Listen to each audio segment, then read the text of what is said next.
Dios los siga bendiciendo. Los saluda de nuevo su hermano y amigo el pastor Carlos Parga. Hoy, con la ayuda, como de siempre, bajo la guianza del Espíritu Santo, voy a compartir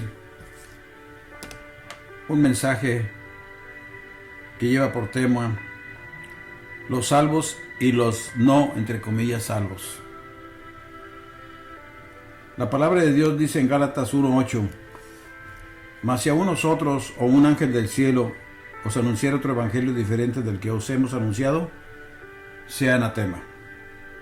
Y ahí mismo en Gálatas, en capítulo 2, versículo 16, nos dice así: sabiendo que el hombre no es justificado por las obras de la ley, sino por la fe de Jesucristo, por cuanto por las obras de la ley nadie será justificado. Y en Efesios capítulo 2, versículo 8 y 9, nos dice, sigue diciendo así: porque por gracia sois salvos, por medio de la fe. Y esto no es de vosotros, pues es don de Dios, no por obras, para que nadie se gloríe. En el Concilio de Trento, mire lo que nos dice en el 7 General 4. Si alguno dijere que los sacramentos de la nueva ley de la Iglesia Católica Romana, claro, ¿verdad?, no son necesarios para la salvación, sino que sin ellos los hombres obtienen de Dios mediante la fe solamente la gracia de justificación, sea anatema.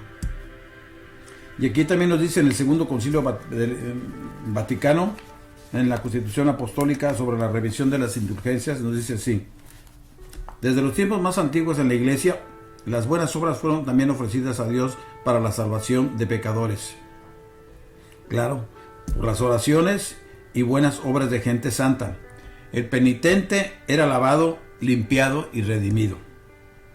Siguiendo los pasos de Cristo, los que creen en Él siempre han llevado sus cruces para hacer expiación por sus propios pecados y los pecados de otros. Claro, ¿para qué? Para ayudar a sus hermanos a obtener salvación de Dios. Así es que, antes de iniciar, voy a orar. Señor, te doy gracias porque me permites de nuevo exponer tu palabra por este medio. Gracias, Señor. Sigue abriendo los corazones que desean verdaderamente conocerte y que haya un cambio en cada vida. Te lo pido en el nombre que es sobre todo nombre, sabiendo que tu palabra no vuelve vacía, Señor. Sigue tocando corazones y que nuestros corazones se abran, Señor, porque tú eres un Dios caballero que tocas a la puerta, pero siempre y cuando respetas, Señor, nuestra voluntad. Gracias, Señor, te lo pido en el nombre de Jesús. Amén. El Segundo Concilio Vaticano dice que la sagrada, entre comillas, tradición y la sagrada escritura componen un solo depósito sagrado de la palabra de Dios. Cuando su tradición y la Biblia están en conflicto, Roma decide por la tradición. Por esa decisión se origina la más amplia diferencia entre nosotros los protestantes y católicos. La cuestión de la salvación, esa es la gran diferencia. Este vasto abismo de división, reconocido durante 400 años, tanto por protestantes como por católicos, ninguno de los cuales ha cambiado sus creencias básicas, es ahora negado por destacados evangélicos, por ejemplo, Charles Colson. Por ejemplo, válgame la redundancia, en respuesta a preguntas concernientes a su aceptación de los católicos como cristianos, dice: tenemos diferencias, pero en los credos antiguos y las creencias centrales del cristianismo nos mantenemos unidos. No, Señor. ¿Acuerdo en los credos? Sí, pero los credos no dicen nada sobre cómo se salva la persona. La salvación es la creencia singular esencial del cristianismo. Y sobre ese punto, la diferencia entre evangélicos y católicos es tan grande como la diferencia entre la vida eterna y el castigo eterno. La Biblia dice que hay dos clases de personas: los que son salvos y los que no son salvos o perdidos. Cristo mismo declaró que su misión era salvar a un mundo de gente perdida. Así nos dice en Lucas 19:10: el Hijo del Hombre vino a buscar y a salvar lo que se había perdido. Y también nos sigue diciendo la palabra: porque he venido a salvar el mundo. Ahí nos dice en Juan 12:47. Dios lo envió para que el mundo sea salvo por él. Eso nos lo menciona en Juan 3:17. Y el apóstol Pablo le habla a Timoteo en la primera carta, en el primer capítulo, versículo 15, dice así: Pablo testificó que Cristo Jesús vino al mundo, ¿para qué? Para salvar a los pecadores. ¿Salvar de qué? del juicio de Dios que los separa eternamente de la presencia de Dios debido al pecado. Juan 3:36 nos dice: el que cree en el Hijo tiene vida eterna, pero el que rehúsa creer en el Hijo no verá la vida, sino que la ira de Dios está sobre él. En la segunda carta del apóstol Pablo a los tesalonicenses, en el capítulo 1, 8 y 9, nos dice así la palabra del Señor: en llama de fuego para dar retribución a los que no conocieron a Dios, ni obedecen al Evangelio, los cuales sufrirán pena de eterna perdición, excluidos de la presencia del Señor. Y en el capítulo 2, versículo 2 nos dice: a fin de que sean condenados todos los que no creyeron a la verdad. Y en el último libro de la Biblia, o sea, en el Apocalipsis, Revelación 20:15 nos dice: y el que no se halló inscrito en el libro de la vida fue lanzado al lago de fuego. Así es que el Evangelio declara que Cristo murió por nuestros pecados, conforme a las Escrituras, y que fue sepultado y que resucitó al tercer día. Esto lo vemos en 1 Corintios 15, 3 y 4. Nosotros los evangélicos que creemos en el Evangelio, no simplemente como un hecho de la historia, sino porque les ofrece perdón por sus pecados y vida eterna como un don gratuito de la gracia de Dios. Pablo dijo en la primera carta a los Corintios, en el capítulo 15, versículo 2, por el cual asimismo sois salvos. Sobre esa base el Evangelio es salvo, que es salvo. La persona, entre comillas, se salva al momento que cree el Evangelio, en respuesta al grito fervoroso de que debo hacer para ser salvo. Eso lo vemos en Hechos 16:30. Pablo contestó: cree en el Señor Jesucristo y serás salvo. Lo vemos en el versículo 31. Así es de simple. Al momento que la fe es colocada en Cristo, la persona se salva para no perderse jamás. Ha pasado de muerte a vida y ya no está más bajo el juicio de Dios. Lo vemos en Juan 5:24. El cielo es ahora su hogar y la muerte significa estar ausentes del cuerpo y presentes al Señor. Y esto lo vemos en la segunda carta del apóstol Pablo a los Corintios, en el capítulo 5, versículo 8. La Biblia dice: porque de tal manera amó Dios al mundo, el versículo de oro de Juan 3:16, que ha dado a su Hijo unigénito para que todo aquel que en él cree no se pierda, mas tenga vida eterna. Y en Juan 10:9 nos dice: yo soy la puerta. Eso lo menciona Jesús. El que por mí entrare, ¿sí escuchó bien?, será salvo. Y luego sigue diciendo también la palabra: mis ovejas oyen mi voz y yo las conozco y me siguen, y yo les doy vida eterna y no perecerán jamás. Lo vemos en Juan 10, 27 y 28. Pero a los que se salvan, esto es a nosotros, lo dice el 1 Corintios 1, 18, agradó a Dios salvar a los creyentes por la locura de la predicación. 1 Corintios 1, 21. Por el cual asimismo sois salvos. 1 Corintios 15, 2. Porque por gracia sois salvos. Esto lo vemos en Efesios 2:8. El cual quiere que todos los hombres sean salvos. 1 Timoteo 2:4. Dios, quien nos salvó. 2 Timoteo 1:9. Nos salvó por su misericordia. Tito 3:5. Y las naciones que hubieren sido salvas, lo vemos también en Apocalipsis 21:24. Y hay muchos más textos para la honra y gloria de Dios. El evangélico cree que, habiendo aceptado la oferta de perdón y de vida eterna de Cristo, él es cristiano, nacido del Espíritu Santo en la familia de Dios. Tiene la certeza de que como un hijo de Dios no perecerá jamás. Y eso lo vemos en Juan 10:28. Ni vendrá condenación. Juan 5:24. Su salvación es segura porque por la maravillosa gracia de Dios, la muerte de Cristo pagó la pena de su pecado. Así lo dice la palabra de Dios. Mire lo que nos dice en 1 de Juan 5, del 10 al 13. El que cree en el Hijo de Dios tiene el testimonio en sí mismo, o sea, la confianza del Espíritu Santo en su corazón. El que no cree a Dios le ha hecho mentiroso, porque no ha creído en el testimonio que Dios ha dado acerca de su Hijo. ¿Y cuál es el testimonio? Dice: este es el testimonio que Dios nos ha dado, vida eterna, y esta vida está en su Hijo. El que tiene al Hijo tiene la vida, el que no tiene al Hijo de Dios no tiene la vida. Estas cosas os he escrito a vosotros que creáis en el nombre del Hijo de Dios, para que sepáis que tenéis vida eterna y para que creáis en el nombre del Hijo de Dios. Mientras una persona crece en un hogar e iglesia evangélicos, puede que crea en el Evangelio intelectualmente desde la niñez, dándose cuenta de que todavía no es salvo. Solo el dar consentimiento mental a todo lo que la Biblia dice no salva. La persona debe recibir personalmente a Cristo como su Salvador. En ese acto de fe la persona se salva. Efesios 2:8, acabamos de leerlo, dice allí, porque por gracia sois salvos, por gracia, por la fe.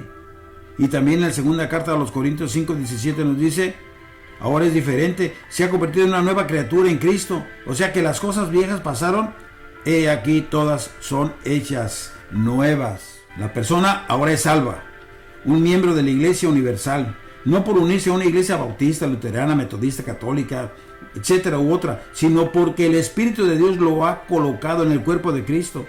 Y en Hechos 2:47 nos dice, ¿y el Señor quién? El Señor Jesús añadía cada día a la iglesia a los que habían de ser, ¿qué?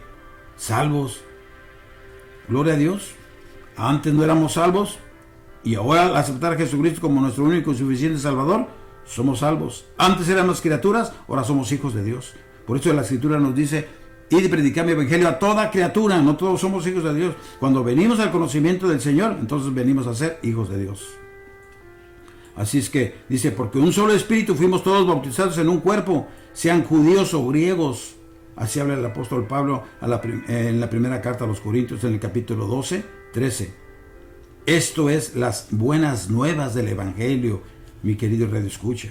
Cristo dijo a sus discípulos en Marcos 16:15, id por todo el mundo y predicad el evangelio, para que su misión de salvar a pecadores se cumpliera.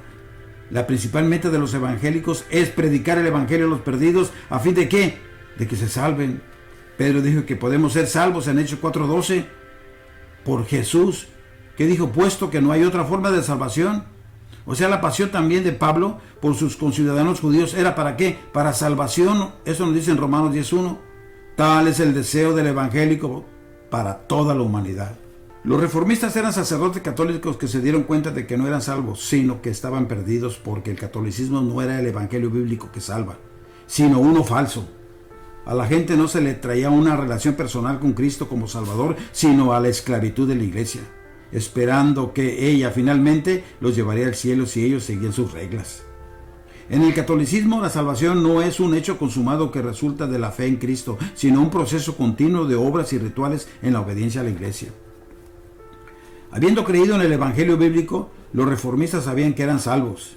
Se regocijaron en ese hecho y predicaron las buenas nuevas del evangelio de la gracia de Dios. Eso lo vemos en Hechos 20:24. A sus congregantes católicos, esperando reformar la iglesia desde adentro, por esto fueron excomunicados y perseguidos multitudes de ellos hasta el punto de perder sus vidas. El Concilio de Trento se convocó para hacer frente a las cuestiones suscitadas por la Reforma. Rechazó todo lo que los reformistas apoyaban, desde la autoridad de la palabra de Dios hasta la salvación por gracia mediante la fe y el sacerdocio de todos los creyentes. Maldijo con más de 100 anatemas a cualquiera que aceptara las doctrinas que sostienen los evangélicos. Ni una sola de estas maldiciones ha sido eliminada hasta el día de hoy. Estas son las simples realidades de la historia. Nada ha cambiado en las creencias de los evangélicos ni de los católicos. Lo extraño es que los evangélicos que tratan de señalar los errores del catolicismo porque aman a los católicos y quieren que sean salvos, sean acusados de aporrear a los católicos. ¿Y qué de las más de 100 anatemas que condenan a los protestantes? ¿No es eso el verdadero aporrear? Así que la idea popular es que el Segundo Concilio Vaticano cambió muchas cosas. En realidad, solo se hicieron unos cuantos cambios superficiales, como permitir que la misa se diga en el idioma del pueblo en vez de latín. Nada de las doctrinas centrales de Roma se ha cambiado en absoluto. El Segundo Concilio Vaticano citó continuamente del Concilio de Trento y otros concilios, y simplemente reafirmó los dogmas católicos establecidos en el pasado. Para hacer que eso fuese abundantemente claro, el Segundo Concilio Vaticano declaró, escuche lo siguiente: este sagrado concilio acepta legalmente la venerable fe de nuestros antecesores en la comunión viva que existe entre nosotros y nuestros hermanos que están en la gloria del cielo o que todavía se están purificando. ¿A qué se está refiriendo? Al purgatorio, después de su muerte. Y propone de nuevo los decretos del Segundo Concilio de Nicea, del Concilio de Florencia y del Concilio de Trento. Si la Iglesia Católica predica la salvación, pero en oposición directa a las Escrituras y a lo que creen los evangélicos, la salvación es mediante la obediencia a la Iglesia, no en base a la obra de Cristo consumido en la cruz. Ningún católico podría decir que es salvo y que está seguro de que cuando muere irá al cielo. Decir eso le traería la excomunión automática y la maldición de Roma. Mire lo que dice el Concilio de Trento. Si alguno dijere que a fin de obtener la remisión de pecados es necesario creer con certeza y sin titubeo alguno que sus pecados le son perdonados, sea anatema. Si alguno dijere de que, por cierto, tendrá ese gran don de perseverancia aún hasta el fin, sabe que es algo como promete la Biblia. Sea, dicen ellos, anatema. La Iglesia Católica Romana es inflexible en insistir en que la obra necesaria para nuestra salvación no fue consumada totalmente por Cristo en la cruz y de que el pecador no puede salvarse por la simple fe en Él. Insiste en que la salvación es un proceso continuo de obras, rituales y sufrimientos decretados por la Iglesia que continúa durante toda la vida, y es más probable que requiera que la persona sufra también en el purgatorio. Yo me acuerdo cuando leí la Biblia, yo no leí de que Jesús le dijo a uno de los ladrones, de cierto estarás conmigo en el paraíso. No le dijo, te voy a mandar al purgatorio y de ahí vas a subir un tanto y de ahí luego ya te voy a pasar. Mentiras del diablo. Así es que sigue diciendo el concilio: si alguno dijere que después de recibir la gracia de justificación la culpa es así remitida y la deuda de la pena eterna borrada de forma tal de todo pecador arrepentido, que ninguna deuda de pena temporal quede para ser descargada en este mundo o en el purgatorio, antes que puedan franqueársele las puertas del cielo, sea anatema.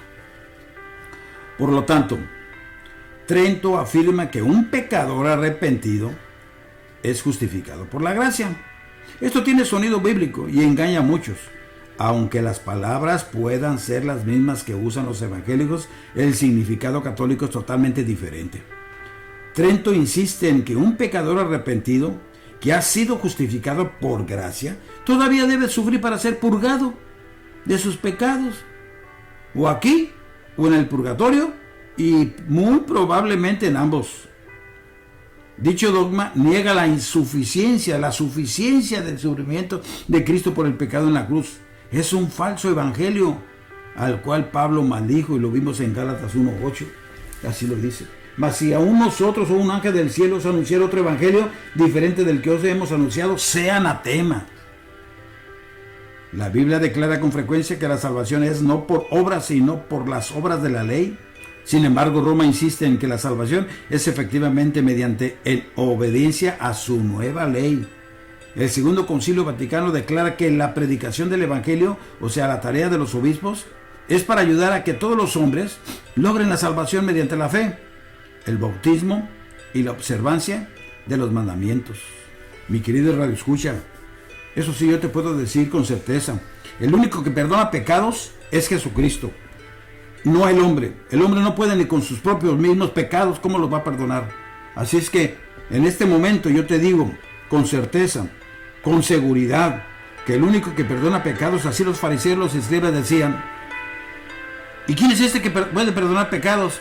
Los que no lo sabían, es el Hijo de Dios, es Jesús mismo. A esto vino, a esta cloaca, a este abuladero, a este basurero, para darnos vida y vida en abundancia y perdonar nuestros pecados y arrojarlos a lo más profundo del mar y nunca más acordarse de ellos. Por eso Jesús, en su humanidad en la cruz, ahí dijo: Padre, ¿por qué me has abandonado? No lo había abandonado, lo desamparó porque llevaba tus pecados y los míos. Y el Dios Todopoderoso no puede ver eso. Así es que le dolió al Padre. Por eso todo aquel que negara a Jesucristo como su único y suficiente Salvador, solito se pierde. No es que Dios lo arroje al infierno. Puerco, ellos la mayoría no creen en eso. Creen que tienen que ir a purificarse al purgatorio, pero es mentira del diablo. El único que tiene poder para salvarnos es Jesucristo. Inmediatamente pasamos a ser sus hijos. ¿Y qué padre a su hijo no lo quiere, lo cuida y lo protege? Así es que si tú no has aceptado a Jesucristo como tu único y suficiente Salvador, en este momento hazlo.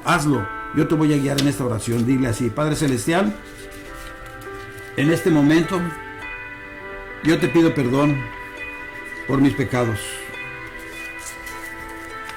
Me arrepiento de todo y te acepto como mi único y suficiente Salvador.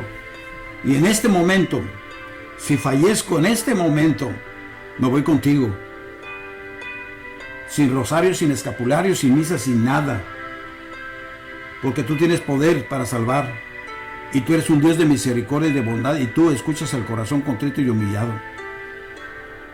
Así es que te doy gracias, Señor, por todo. Te felicito por hacer esa decisión. Que Dios te siga bendiciendo, y se despide de usted, su hermano y amigo, el pastor Carlos Parga. Gracias.